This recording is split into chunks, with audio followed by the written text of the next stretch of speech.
subject matter. Last time we worked on the printer example, right? Let me share with you that so that we can kind of reflect or kind of refresh our memories about it.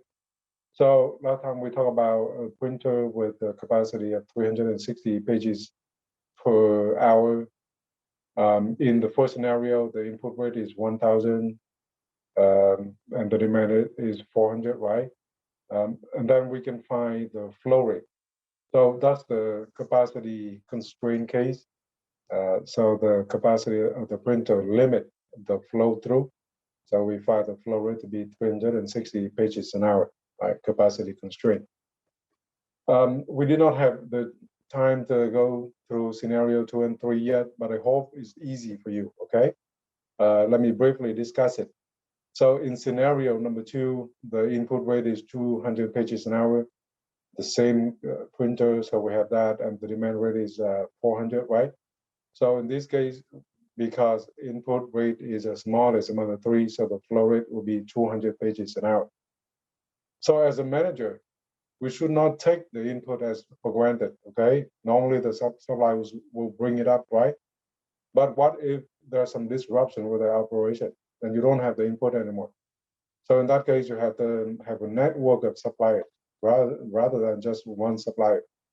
So that if one supplier has some disruption, then at least you have other suppliers to come in and fill up the supplies for you, the inventory for you, okay? So that's a scenario number 2. The flow rate will be 200 pages an hour. And of course, the constraint here is an input constraint. Scenario number 2, the input rate is 1,000 pages an hour, right? We have plenty of paper inventory. But then the demand rate is only 100 pages an hour. So the flow rate is the smallest among the three, and the flow rate should be only 100 pages an hour, right? And that's a demand constraint situation. The whole thing here is a situation, the picture right here. We are the owner of the business, right? The process. So we are here in the middle. But before us, we have the suppliers. At the end, we have the customers, right? So we have to bring in all of the three numbers to make our decision. That's why we have that R equals a minimum among the three numbers, right? Because we have to look at the whole situation, not just our process. All right, so I hope that's a leading example of the level 1 analysis, right? We really understand, I hope we really understand the logic here. We have to compare the three numbers, determine the flow rate, right? By the way, last time we also talked about the utilization. Not yet, right? Let me check one thing. Oh, not capacity. Let me check. I thought that we already talked about utilization, but might be we have not. But utilization is an easy concept. So let me discuss that quickly with you, and then we can do the example. All right. So the next example that we'd like to work on is the following.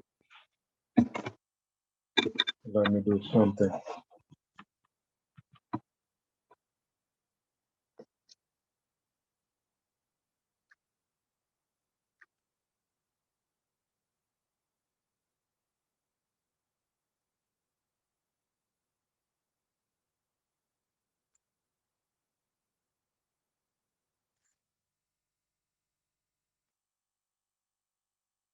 All right, so the next example is the following. So we have this in module 4, and on slide 20th, a primary care doctor has a capacity to see 16 patients per day. The demand rate is only 12 patients per day, right? And first we have to find the flow rate. Second, we need to find the utilization of the doctor. And third, we need to find the cycle time, right? So let's do the flow rate first, and then we learn the concept of utilization, and then we can find the cycle time. Okay, so the utilization and the cycle time are the two new concepts that we need to learn through this example. So let me work on this with you.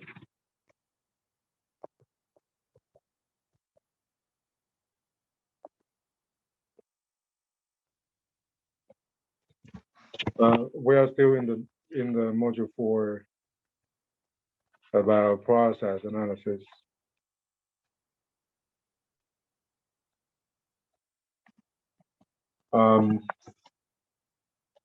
And we are still in the big topic of level 1 analysis.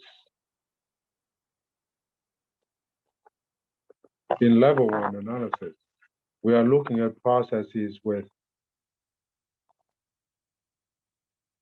only one step and only one flow unit type.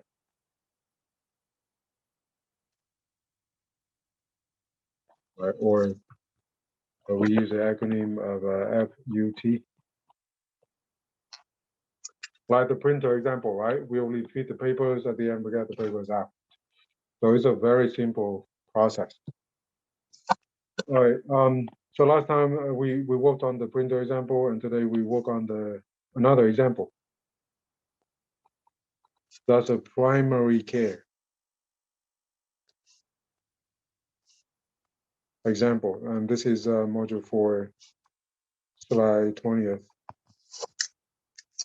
Okay. So let me draw the picture to illustrate it. So let's call this as a doctor visit process.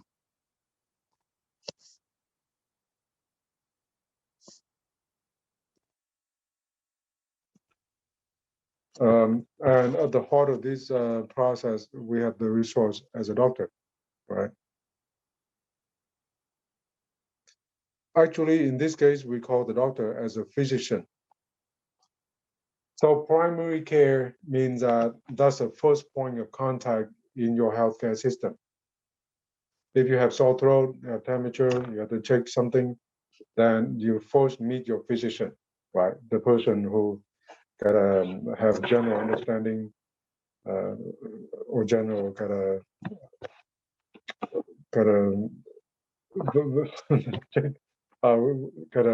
check the patients at the first level. Think about it that way.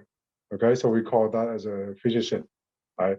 So after the physician, then the physician will refer you to the specialist, where you can check deeply for other details. So in this case, right, we have the patients going through this process. So we have the patients here, and we have the patients going out. That's a flow unit that we are interested in this situation. So they said the following: the capacity of the doctor is 16 patients per day. So the process capacity is 16 PC for process capacity. Okay, 16 patients per day. But the demand rate is only 12 patients per day. So I purposefully draw the demand rate to be smaller than the capacity of the process. Okay, so this is a demand rate right here, which is 12 patients per day. And in this case, the number of demands is actually the number of inputs too, right? Those 12 patients, they demand to be treated, they demand to see the doctor. They are the demand. But at the same time, they are the input too, because they work in the office, they are available to go through the process, and with that, you can generate the revenue. You can treat your patients and generate the revenue. So in this case, we have input rate and demand rate equal. In many cases, we would have that, right? So it's also 12 patients per day. So that's the situation that we have. We have our office, But as a manager, you also have to look at the input rate and also the demand rate. I would like to ask the whole class, what would be the flow rate in this case? All right, actually, this is question A. What would be the flow rate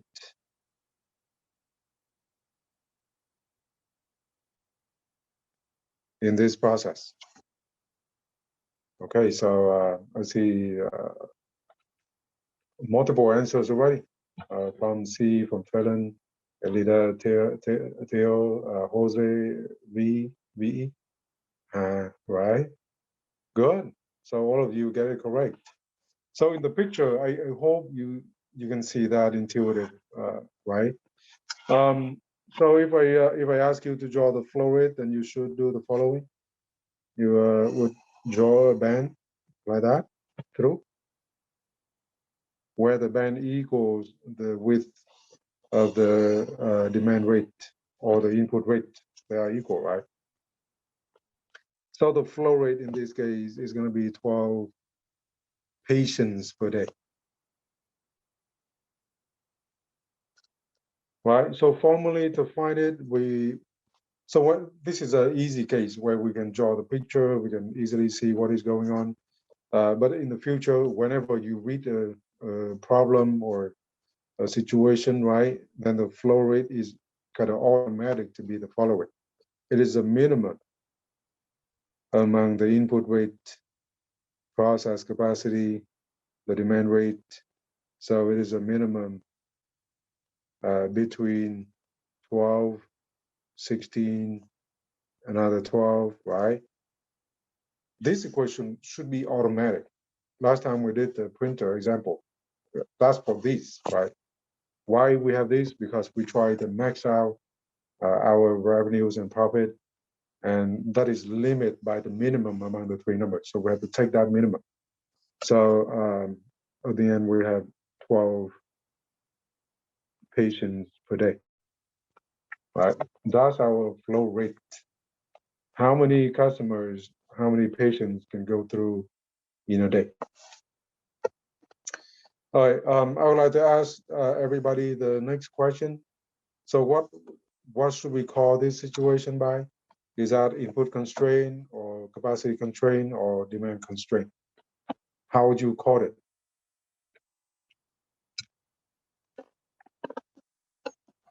Okay, so C said demand, Helen also demand, right? Theo said capacity.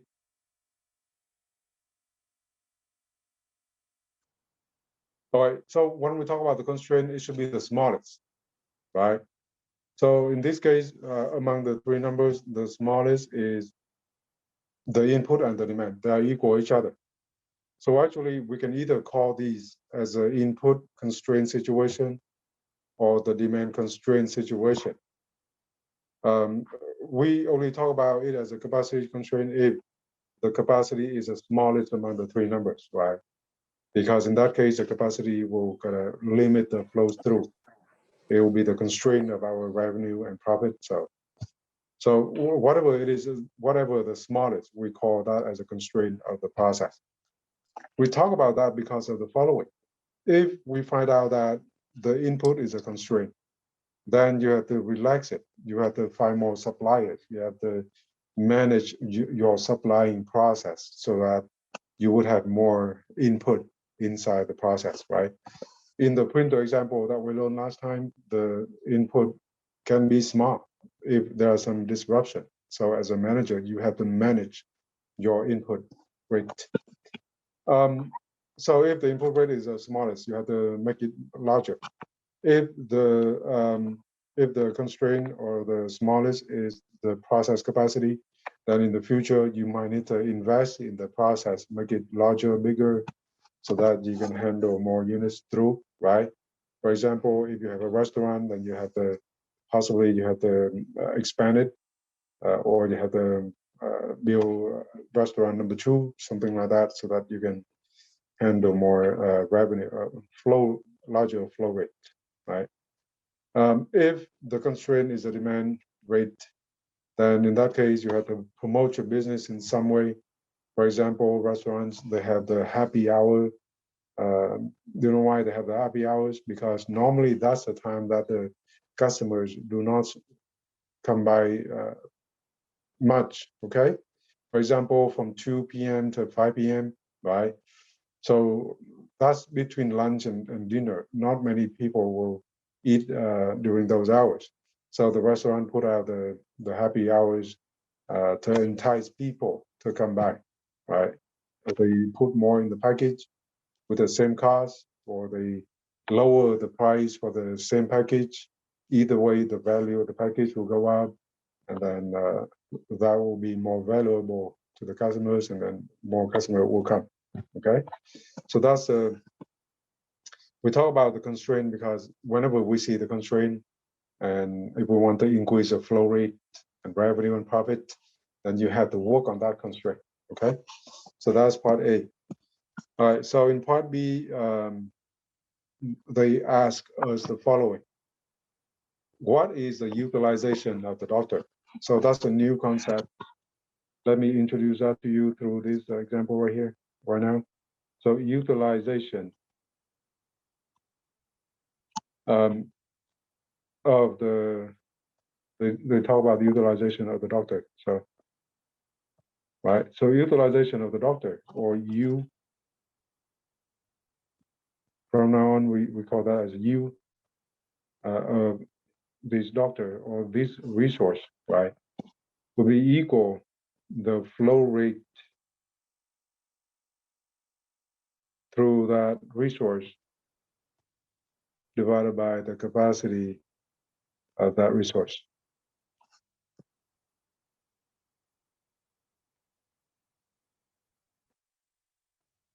Right? So the flow rate is, we know that it is 12. The capacity of the doctor is 16. So when you divide that, then you would have the utilization, right? So let me work on this with you. Equals, so flow rate is 12 patients per day, whereas the capacity of the doctor is 16 patients per day. And we can convert it to the percentage, right? So multiply with a percentage here. I believe C, you got it right. Okay, C, you are correct. So we take 12. Oh, by the way, patients per day will be canceled out. We only have 12 divided by 16. That will be 0.75 and multiply with that 100%. Then we have 75% utilization, right?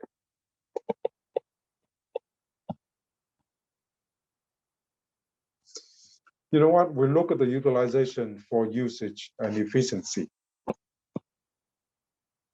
So we look at this number for usage and efficiency. So now we know that we are only using 75% of the doctor's time. And that means that we are not efficient, right? You are the owner and the doctor at the same time. You are the doctor, and then you set up the clinic, and then you work, right? Actually work. Then you know what? You are only using 75 of your time during the day. It means that you lose 25% of the time for revenue generation, right? So the remaining 25% is actually a waste. So in this case, we are wasting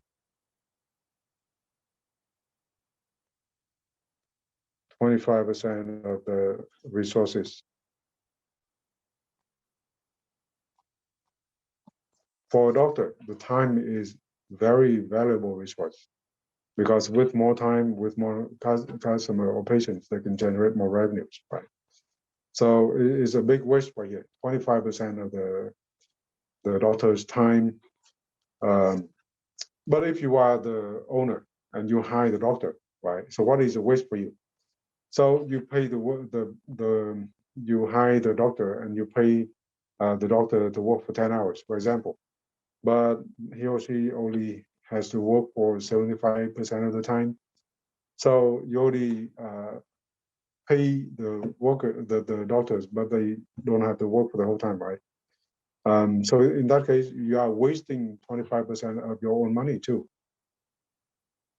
Not to mention about the salary of the doctor, but also the salary of the admin, the staff, all of the utilities that you pay for the day, right? You are wasting 25% of your money. So either way, either you are the owner or you are the owner and the workers at the same time, right? You are wasting your resources. So again, we are looking at utilization for usage and efficiency. In this case, we are not efficient. The goal in operation is always 100%, okay? But here we are only 75%. So that's question B. Let's move on to question C. In question C, what is a cycle time when a workday has 10 hours? So that's another new concept that I would like to introduce to you through this example. So in C, we need to find the cycle time. Let me work on this with you, and then we try to interpret the meaning of the cycle time. So the cycle time is calculated as 1 divided by the flow rate. So by now you see many things similar to this, right? When we calculate the tones, we take 1 divided by the flow time in the Walmart example. Or last time when we calculate the capacity of a resource, we take 1 divided by the processing time. But this time it is a new equation, okay? The cycle time equals 1 divided by the flow rate. That's a new concept, a new equation here, even though it looks very similar to what we got earlier, right? So the flow rate, we already know it before. So let's put the numbers here. So we take it as 1 divided by the flow rate. In this case is 12 patients per day. Okay. And the day here is in the denominator. It will be flipped up to the numerator, right? So it is equal 1 day divided by 12 patients.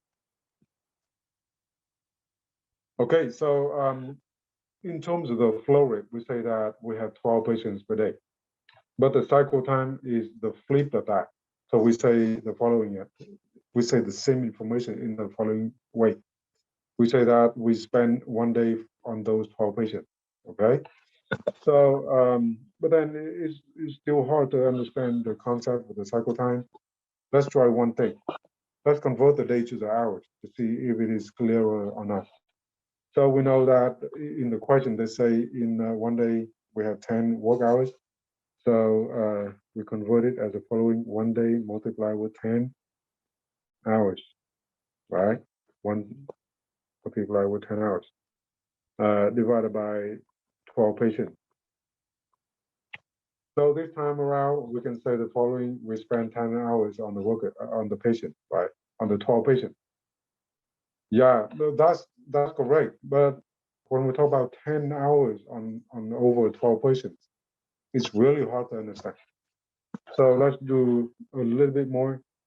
Let's convert the hours to the minute. So now we have 10 times with 60 minutes. And then divide the whole thing by 12 patients. Okay? So in the numerator, we have 600 minutes. In the denominator, we have 12 patients. So the number is kind of easy now. Eventually, if you do the calculation, you have 50 minutes per patient. Right? It's easier to grasp the number now. So the cycle time of this process is 50 minutes per patient. But what does that mean, right? I would like to give you the definition right here. So the cycle time, or 50 minutes per patient, is a time gap between 2 consecutive patients, or to be a little bit more general, I would like to say flow unit, between 2 consecutive flow units, right? Or in this case, between 2 consecutive patients. Okay. Okay. So what does that mean? So if I am a patient in this process, then the person in front of me is 50 minutes away, and the person behind me is also 50 minutes away. It also means that every 50 minutes, that patient will see the doctor. I will move up 1 position in the waiting line, okay? And the next person after me will move up by 1 position in the waiting line. And then another 15 minutes go by, then the previous patient will exit the process, right? And then me or I will go and actually see the doctor.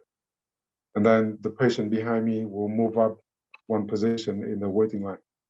So another 50 minutes, I will exit the process. The next person will see the doctor, right? So that's the meaning of the cycle time.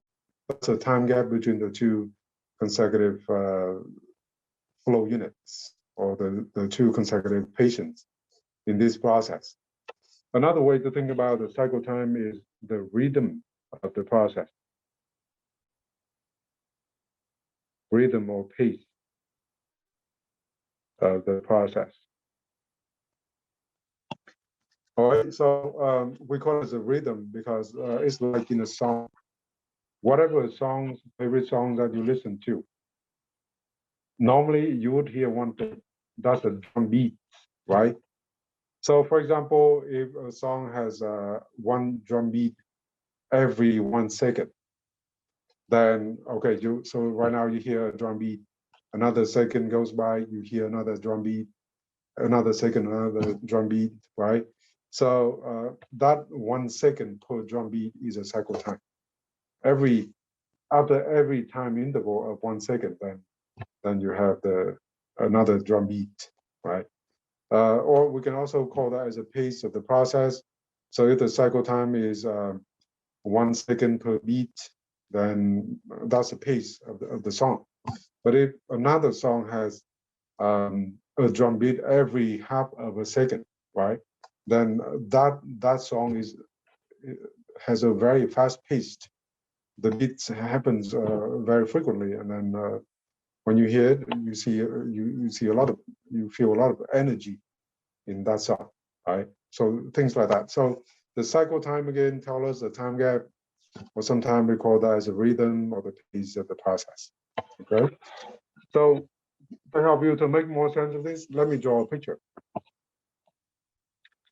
So we have the doctor visit process right here.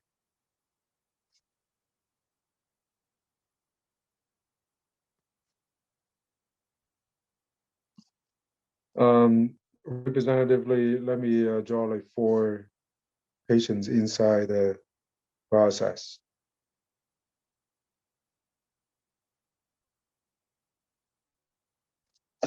So at the beginning of our class, we learned the concept of flow time. And flow time is how long it takes for 1 flow unit to go from the beginning to the end of the process. So that's a flow time. But the cycle time is different, okay? The cycle time is the following. So if I pick that point as a representative of the patients, right? Then the flow time is a time gap between the 2 consecutive patients like this. All of these are the cycle time. Each one of these is a cycle time, right? That's the time gap between the 2 consecutive patients. So let's look at this picture. Every 15 minutes go by, then this patient will exit. The next patient will be here, the next patient will be here, the next patient will be here, and another patient will just park their car and then walk in the office. right?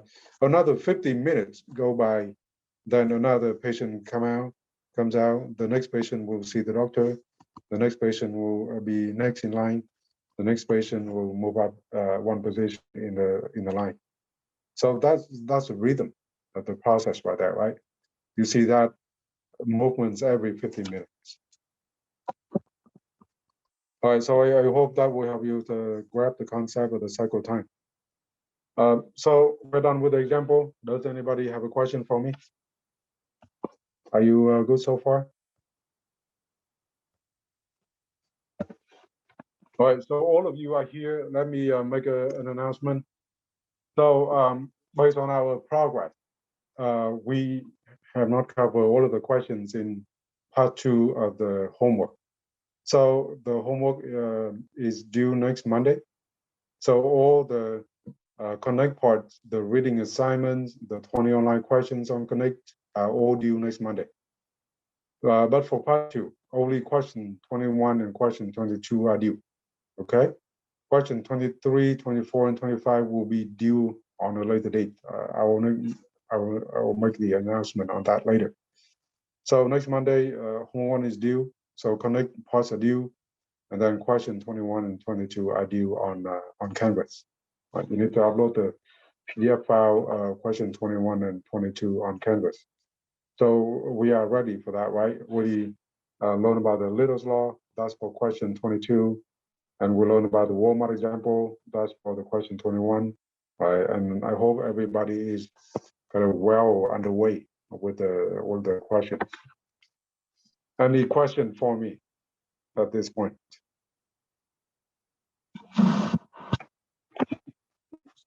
And of course, later on, I will make the announcement, like I just said, so that everybody is on the same page.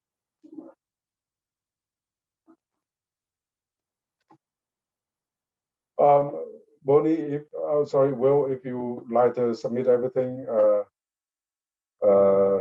then you are good too.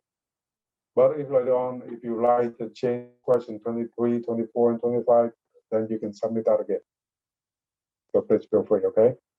I only grade question 21 and 22. And then later on, I will grade the other 3 questions separately. So please feel free. If you are done with those 3 questions, and that's fantastic, then please feel free to just submit it. Any other questions?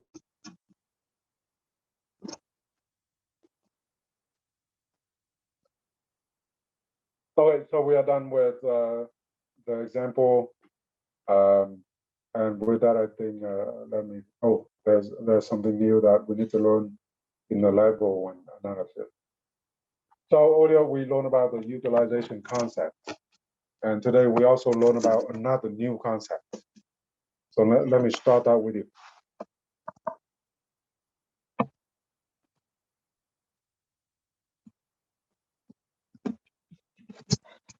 Okay, so today we learn about a new concept called the implied utilization, or IU.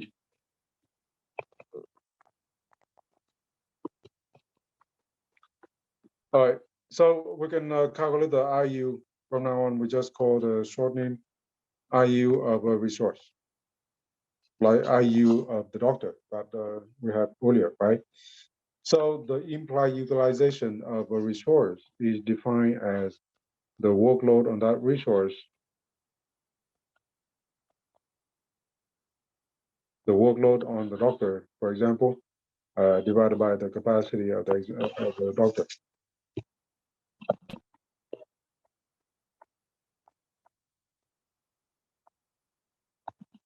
Right. So, or another name that we call the workload is demand. Demand on the resource divided by the capacity of the resource.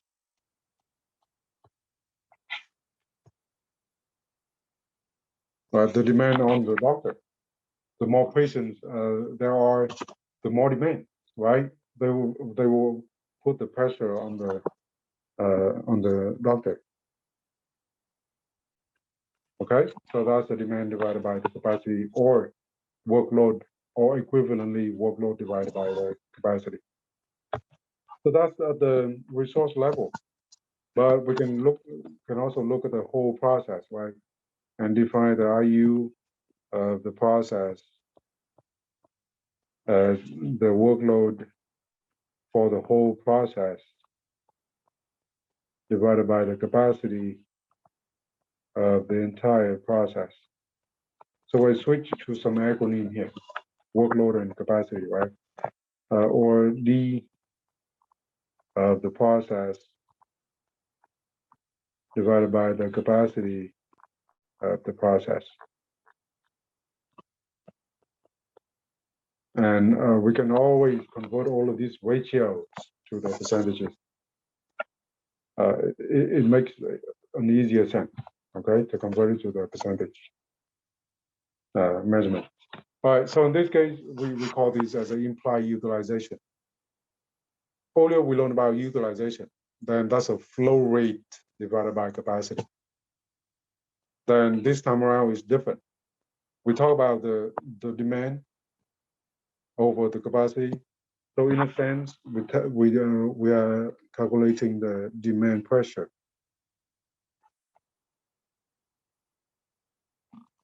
The demand pressure on the doctor, or the demand pressure on the whole office, right, the doctor's office. All right, for us to understand this, I would like to give you another example here. This example is not in the slide.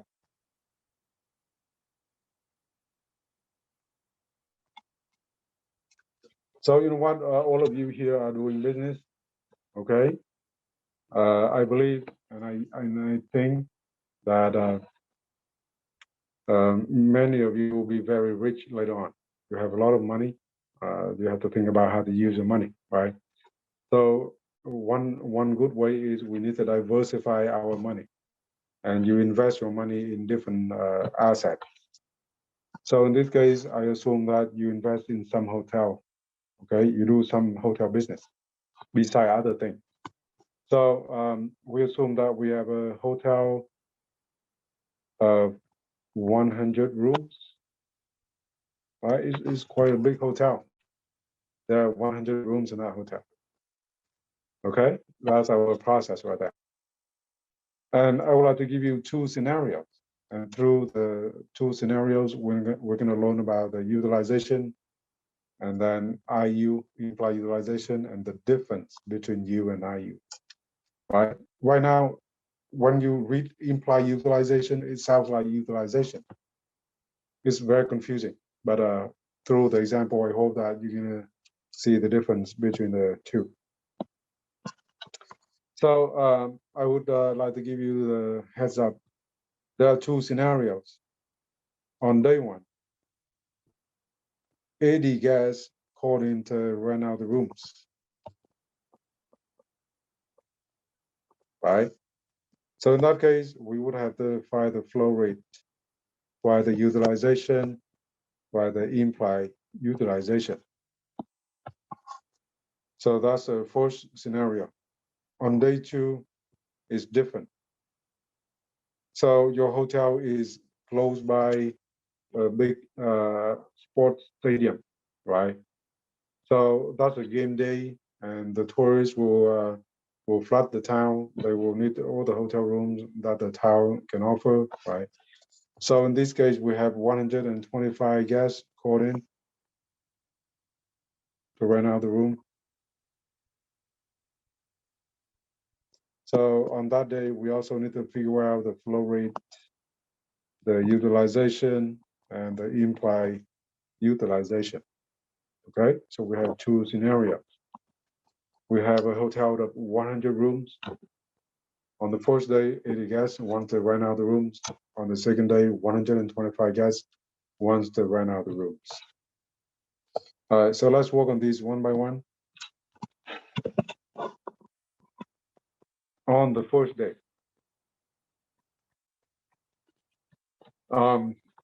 We have 80 guests called in.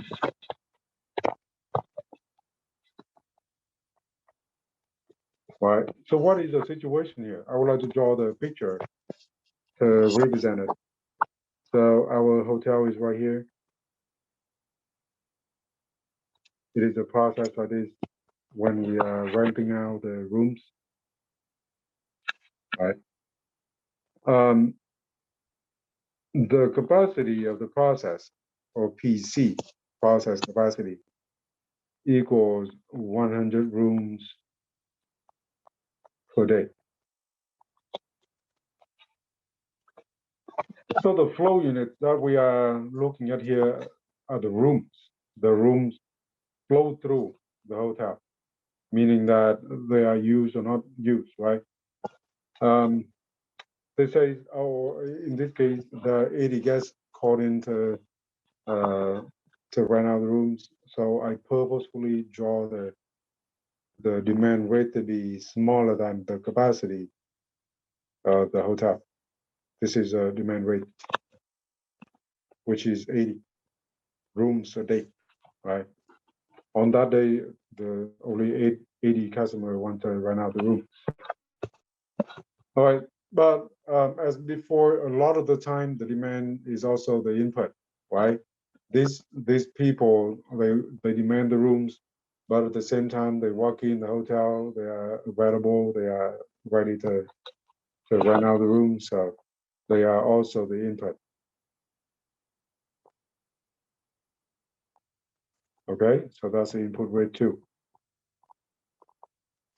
In the reality, you might say that, okay, there are other hotels nearby, so if your rooms are not that kind of competitive, then the guests will find another hotel, right? But in this case, let's take it simple.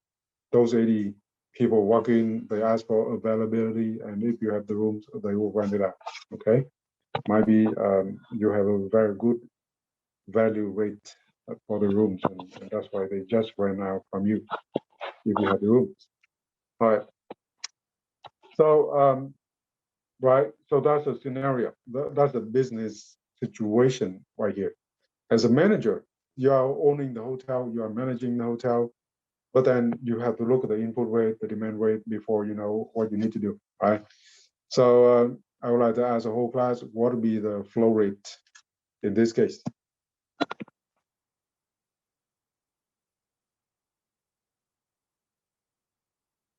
Okay, so I believe, oh, okay. So at least I see some answers here.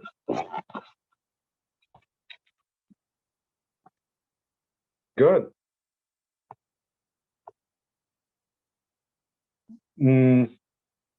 Oh, you're fast. See. All right. So the flow rate here is the following. Formally, we would do that as a minimum among the input rate, process capacity, and the demand rate. So you would write out as 80 here, 100 here, and then another 80 here. I know, I hope that you know which one is which, right? So the first 80 is right here. That's the input rate. That 100%, that's 100 rooms capacity, and that 80%, I'm sorry, 80 rooms demanded, right? So at the end, we would find the flow rate to be 80 rooms per day.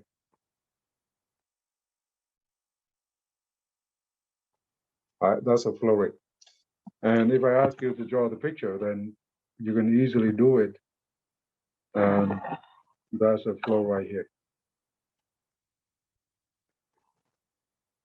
Right, so we have a demand situation, demand constraint situation, or input constraint situation, right? Either input or demand limit the flows. They are the constraint of the process. I mean, the constraint of the business situation. The process is a part in the middle. But here we talk about the whole situation, right? Then either input or demand, or both of them are the constraint of the situation. So in this case, right, we'll define the flow rate. 80 rooms per day. In real life, the rooms do not flow anywhere, okay? They stay there. But in this case, we talk about an abstract process of renting out the rooms. So just imagine the 80 rooms flow through that process on that particular day. So that's a flow rate. I would like to ask the next question. What would be the utilization of our hotel on that day?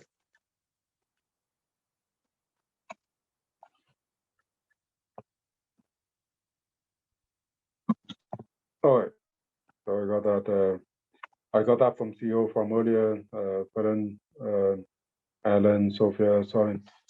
You know what? My main Zoom is also frozen one more time. I don't know why that happens from time to time. Let me handle it.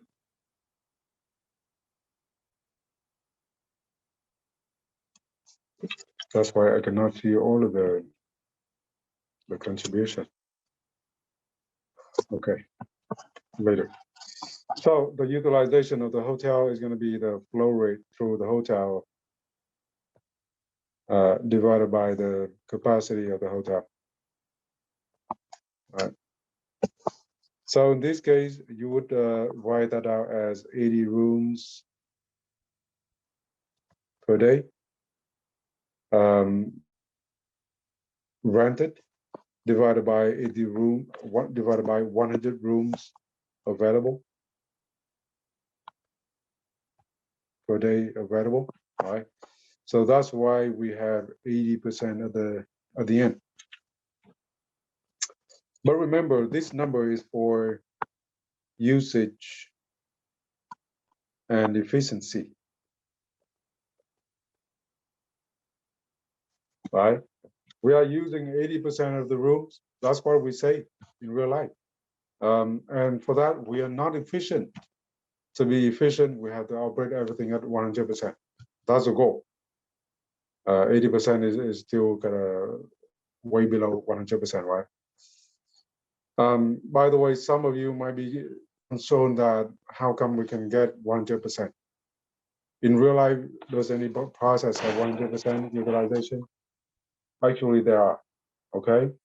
Amazon.com is a perfect example for that. From time to time, you read the news about the complaints of the workers at the fulfillment center. They work all the time at Amazon.com fulfillment centers, okay? And the turnover of the workers is quite high because not many of them can stay there for a very long time, right? So the turnover rate of the workers is kind of high. The intensity of the work is hard to bear. So okay, so and of course, Amazon claimed that they are creating a good work environment. They pay the workers well, and we all believe that, right? The only thing is, if somebody has to work all the time, then for some workers they cannot stand that for so long, so they find another job. All right, so that's the utilization. We are under using. We are currently under using our capacity. All right. The next number is IU. What is the implied utilization of the hotel? All right.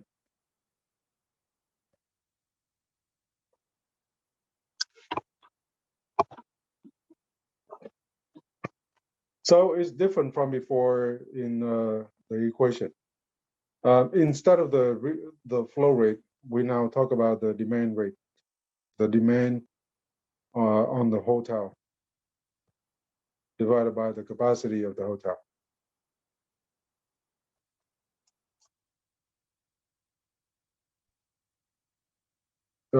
If you already have it, please feel free to share.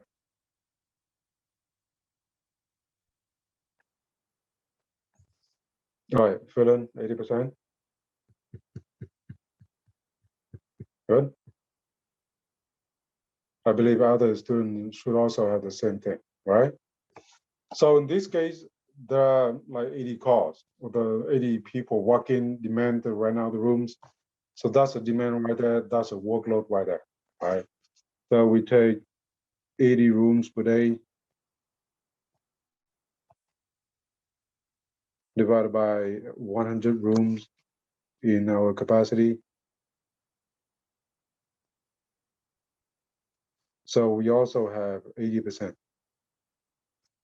But this 80% is different from the previous 80%. This 80% means that, or it talks about the demand pressure, right? So 80% means that the demand is only 80% of our capacity. So it means that the hotel has enough capacity to handle the demand. So our hotel has enough capacity to handle that day's demand. And that's what we read out of the implied utilization. Again, for utilization, we talk about how much we are using, how efficient we are. But for the implied utilization, it's about, do we have enough capacity to handle the demand or not, right? So if the IU is less than 100% of this, it means that we do have the capacity. So we tell the customers that, oh, we do have the room, please stay with us, right? So so that's the day one. And now we have day two, and hopefully through day two, in the day two, you're gonna see something different. In day one, you see that these two values equal, right? But in the day two, they are not equal. And please always keep in mind that these are two different concepts. It just happened that on that day, these two values are equal. It doesn't mean that U and IU are the same concept. They are two different concepts. The values can be the same. Sometimes, right, the values can be the same. All right, so let's work on day two.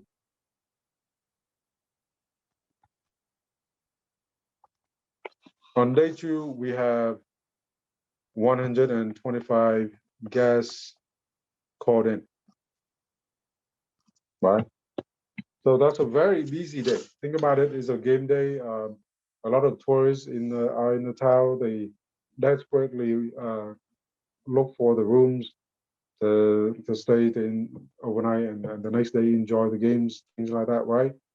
Or sometimes they linger in the town a little bit to enjoy the atmosphere, things like that. So it's a very busy day. A lot of people called in to rent out the rooms, right? So the situation is depicted by the following picture.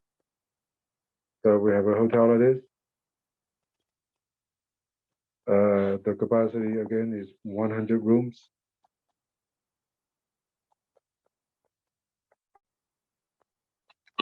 But then it is a busy day. We hear the phones all the time. The phone rings all the time,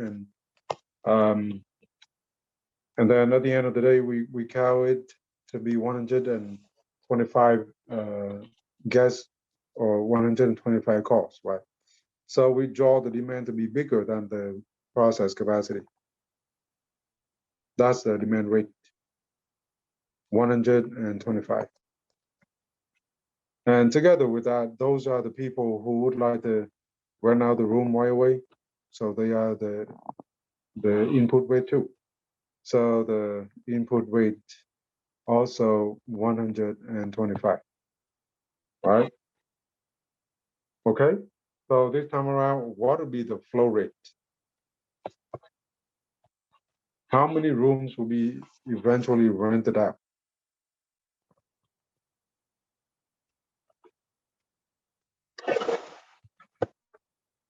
Got that from Sophia.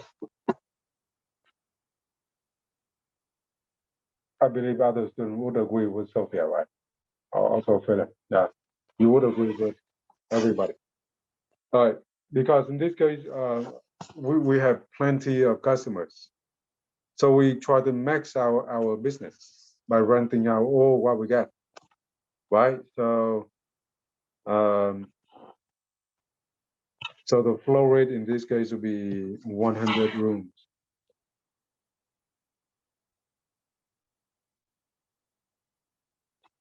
Remember, we choose the rooms to be the flow unit.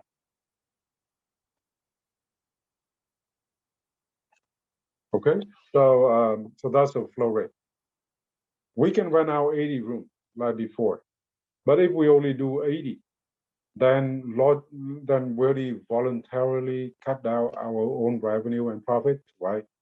No good manager would do that. So that's why, in this case, we run out all what we got. We have 100 rooms, we run out all of them. And of course, at the end of the day, you have to say no to the remaining 25 customers, right? You would say something like, we are sorry, we run out of the rooms, the hotel is filled up. Please come back to us then the next month or so, in the next game or so, okay? So to formally find the flow rate, you would do that as a minimum among 125, 100, 125, right? That's how we determine the flow rate. And then we're gonna have 100 rooms, right? So that's quite intuitive. We ran out all what we got. And in terms of the utilization, then it's quite easy. So let me work on this with you. The utilization of the hotel is, we take the flow rate through the hotel divided by the capacity of the hotel. We right now, oh, I'm sorry, I missed the per day. The flow rate is always per sometime unit. So the flow rate here is 100 rooms per day divided by the capacity of the same thing. And that's how we got 100% utilization, right? So we are very efficient on that day. We hope that every day will be like this. And if you own a hotel near the Inglewood area, then the values of the hotel will go up because they will build a big stadium nearby, right? So you're gonna feel that more frequently, fill that up more frequently. So on that day, we are 100% efficient. Our process is very efficient. We are not wasting anything, okay? How about the IU? I would like everybody to try the IU for this situation. What is the implied utilization of the hotel? Remember, the implied utilization is, I got that from Sophia, from Philin. Those numbers look weird. Why? Normally, we do not see anything more than 100%.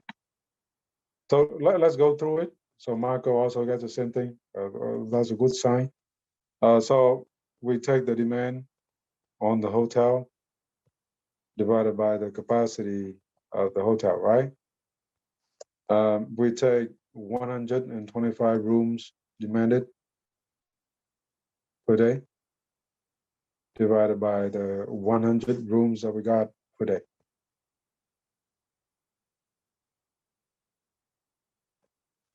So at the end, the answer is 125% implied utilization, right? That number tells us the following. That number tells us, oh, by the way, that's about the demand pressure, right? So what we see is the demand exceeds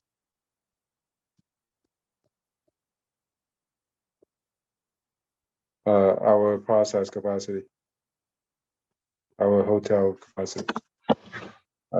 That's what it means. Earlier, the demand is only 80% of the capacity, but this time around is 25% more than the capacity, right? So that's the meaning of that implied utilization. That also means that our hotel doesn't have enough rooms to rent out or to all of the of the customers, all of the guests, right? Yeah, we would like to rent out more, but that's all we have, so we cannot do more. So sometimes you know what, you and IU are equals in values, but in this example, in this day two, on this day two, the two values are not equal, right? So I would like to make a very quick comparison between the two concepts and say when they are equal, when they are not equal. So the next thing is we talk about comparison between U and IU. So we look at U for usage and efficiency.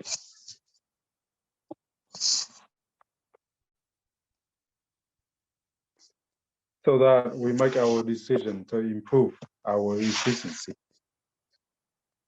The efficiency improvement decision. Right. For example, you do more flyers in the areas around you, in the neighborhoods around you. You do it online so that more customers will have more information about you, your hotel, right? You advertise, you tell them that we are doing very good here or there. Please come to us, something like that. So more people will come. Okay, hopefully. So that's you can improve the efficiency. But IU is different. It just says about the demand pressure. And we look at the demand pressure so that we can make our decisions on the capacity. So this is for capacity management.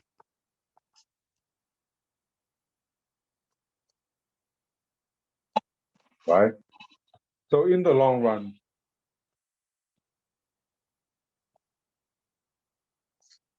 if the IU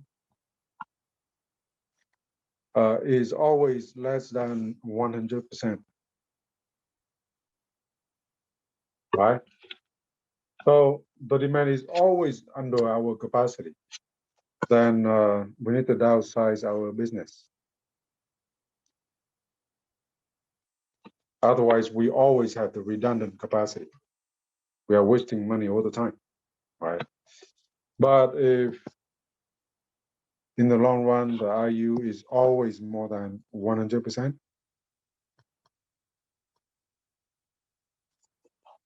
then you would think about how to expand your business, right? Build more rooms for the hotel, expand the restaurant. Sometimes they just rent out the next room in the restaurant, expand it, the whole thing, the floor to be larger, so that you have more tables and seats inside the restaurant. Or you know what? Some restaurant they just rent another room somewhere else near in the neighborhood, right? So they have restaurant number 2. So that's how they expand it. So that's in the long run. You would make the capacity decision. Okay. So conceptually, these are two different things, and they are for they are for different decisions. But of course, sometimes the decisions are kind of impacting each other. All right. Besides that, the question is when they are equal, when they are not equal. So for that discussion, I would like to make the following assumption.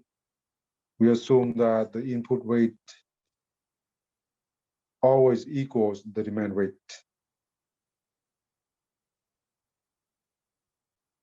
So that the flow rate can be found as a minimum between the process capacity and the demand rate. We don't have to talk about the input because the input is equal to the demand. Okay. So there are two scenarios. If demand smaller than or equal to capacity, right? Then in that case, the flow rate would be So we have to take the smaller between the two, right? So the demand smaller than capacity, so the flow rate will be equal to the demand. And in that case, if you calculate the utilization and the implied utilization, they will be equal. And both of them will be less than 100% or equal to 100%. Right? So that's when demand is smaller than capacity. But if demand is greater than capacity,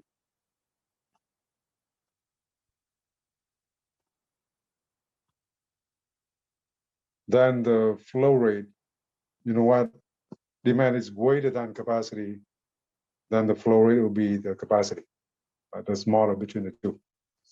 But in that case, when you calculate the utilization, it's going to be what? The utilization will be the flow rate divided by capacity. That will be exactly 100%, right? Like the day two example earlier. So utilization is 100%, and the IU is demand divided by capacity, but demand is greater than capacity. So this number will be more than 100%. Right? So when demand is smaller than capacity, then U and IU are equal in terms of the values. But if demand greater than or demand exceeds the capacity, then in that case, right, the utilization will get stuck at 100%, and the IU will be more than 100%. Utilization never exceeds 100%, but IU can, because IU just tells us how much pressure demand on the capacity of the process, right? So that's why we would have, sometimes we have 125% capacity like before, right? Like in this situation right here. But even in that case, it's a very busy rate, right? Utilization never exceeds 100%. Okay, so with that, we are done with that example. So I hope now you clearly see the difference between utilization and implied utilization. And from now on to the end of the module 4, we use those two a lot, okay? All right, so we are done with the level 1 analysis, and we can move on to level 2.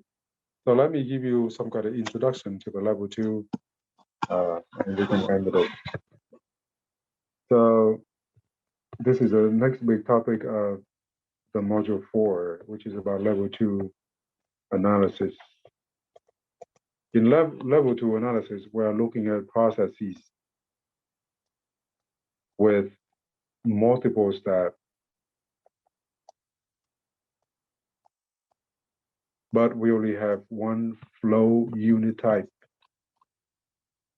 So think about this as a car wash process, where all the cars are treated equal. They are all cars. They will be washed through, right? So we only have one flow unit type, but then each car will have to go through multiple stations, right? So that's the complexity that we deal with in level 2. In level 1, we only have one step through, but here we have more than one step. All right, so we start with the concept of the bottleneck. The bottleneck is the resource with the smallest capacity. Okay, and for illustration, let me draw a quick picture here. So this is a multiple step process. So this is step number 1. And then this is step number 2. And then that's step number 3, right? For example, we have 3 steps in this picture. So this is resource number 1 right here, resource number 2, and resource number 3. The flow units will go in this way, will go out at the end. right? We have capacity 1, capacity 2, capacity 3, how many cars an hour through each one of them, right? So in this case, the bottleneck is a resource with the smallest capacity. So we can identify resource 2 as the bottleneck. So why do we have to talk about the bottleneck? Because the bottleneck will limit the maximum flow through this process. In this picture, right, even though C1 and C3 are larger than C2, but then because C2 is the smallest among the three, so the C2 will limit the flow through, no matter what C1 and C3 are, right? That's why we have to talk about the bottleneck. So again, we talk about the bottleneck because the bottleneck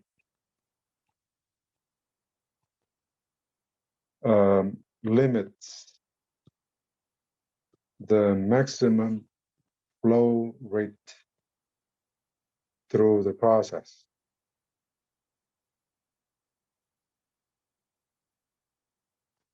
Why do we have the bottles with the smaller bottleneck? Because we want to limit the flow of water.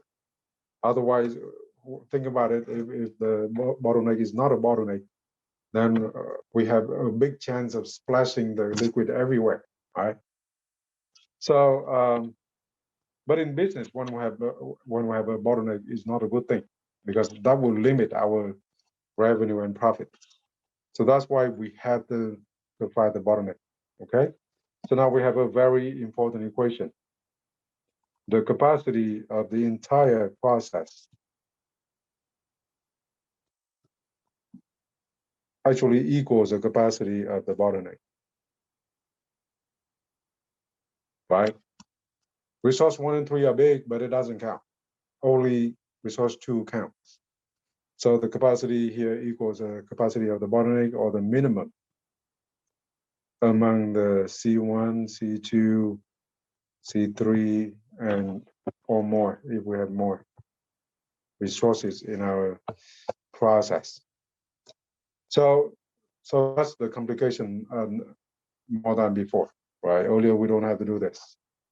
But after we find the process capacity, then we can also go back to the flow rate equation that we have earlier. So the flow rate through this process equals the minimum among the three numbers, right? The input rate, the process capacity, and the demand rate. So just one more thing, you can draw the input rate right here, right? We need to know the input rate. We need to know the demand rate before we can determine the flow rate, right? So the equation is exactly the same as before. So we find the bottleneck, we find the capacity here, and then we compare that capacity with the input rate, the demand rate, to determine the flow rate. So, so that's the introduction to what we do to level 2 analysis. And next week, we're going to go straight through an example to see how we do all of the calculation. And that will help you with question 23 in the homework. Okay, so I would like to end the class here. Have a great rest of your day, and then have a great weekend. I will see you back next Monday.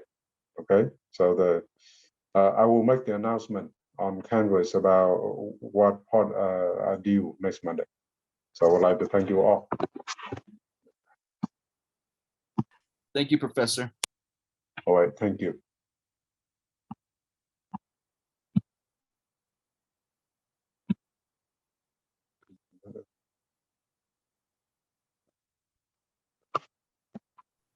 Professor?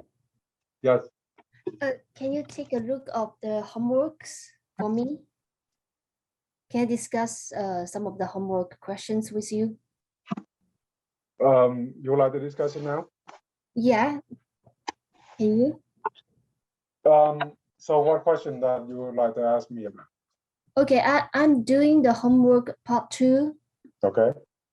The questions, let me see. Is that 21 or 22? 22. Okay. So I have a question. The dropouts is that we calculate the dropout by subtracting the, for example, the dropout rate from stage 1, is that we calculate it by the rate 1 minus the rate 2, the flow rate? That's correct. Yeah, that's correct. You take R1 minus R2, then you have the dropout number 1, right? Oh, You do that immediately to for 2 and for 3. uh-huh. But for 4, it's different, okay? For stage 4, I gave you the dropout after stage number 4. Yeah, it's 240 students. Yeah, but then you need to convert it to the yearly number because that 240 is for 15 months, right? Oh, okay. You need to scale down from 15 months to only 12 months. Oh, okay. Yeah, Okay. so that's the only thing. And also for the retention rate, is Yes. that, for example, for the retention rate of stage 1, I use R2 divided by R1, is that correct? Yeah, that's correct. That's perfectly correct. Oh, okay. And You know, yeah, just go ahead. just the retention rate of the stage 4, Yeah. I'm a little bit confused about that. Do I use the graduated number, the graduated rate divided by the rate flow rate 4? Yeah, that's correct. That's correct. So by calculating the graduated rate, do I use the flow rate number 4 minus the drop rate number 4? That's correct. And remember, the job rate number 4 has to be scaled out to only 12 months. Oh, Okay. okay. Yeah. Otherwise, it's going to be wrong. Okay. Okay. And Yeah. also for the proportion of newly enrolled students eventually graduate, do I use the rate 4 minus the dropout rate 4, then divided by the rate 1? You're correct. So, but the concept is we take the graduation number Oh, divided the rate 1, right? yes. What you just said earlier is totally correct. I would like to say that we actually just take the graduation number divided by the rate number 1. Oh, okay, okay. And also for the process flow diagram, is that the same like what you illustrated for us in last class? We just need to, okay, okay. And also for question number 21, we just need to fill out the table, right? We don't need to. So you just do exactly like what we did with the Walmart example. So you draw a table, one column for the Home Depot, another columns for Lowe's, and then you go through step by step from the beginning to the end, right? And then it should be good. Okay, okay. Thank you. Thank you so much. Okay, sure. Okay, bye. Have a nice day. Yeah, you too. Thank you.